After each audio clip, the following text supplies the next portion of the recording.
Hello guys, good morning, good morning. Gandang araw sa inyong mga loads mga guys.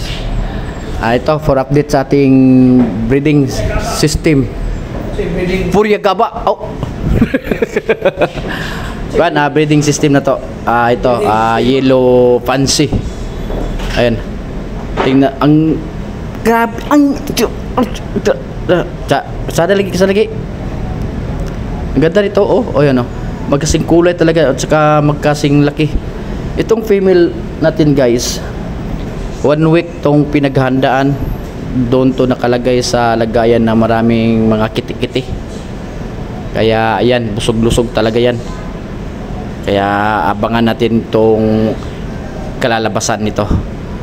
Ayan oh, magkapareho talaga. Hindi yan magkapatid mga guys. Tiyahin niyan. Kasi yan yung ang kabats niyan, yung isang male natin, ano na yan yung female mga nasa 4 na buwan ang edad niyan. Tapos itong male natin mga 3 months 3.5 medyo malayo na. Kaya alam kong maganda ang result nito. Sana lang marami ang magaganda na lalabas. Kasi ano, ganda talaga yung kulay niyan, kinalabasan. Parang nag-import na din to Indonesia. Shout out ko kay Beta Feeds, my friend. Sir, good morning. Eto, kasi sa kanya yan galing yung mga lahi na yan Yang galing sa sa Indonesia. Kaya medyo mataas din yung form nito, yung quality niya. Ayan ang ganda niyan.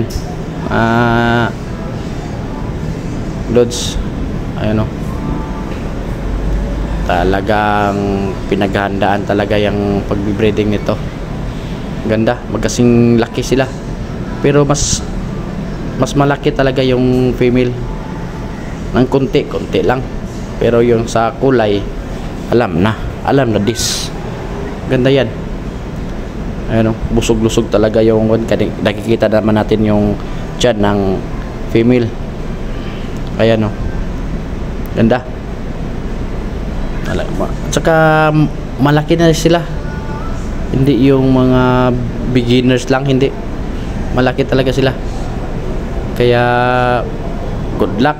Thank you for watching.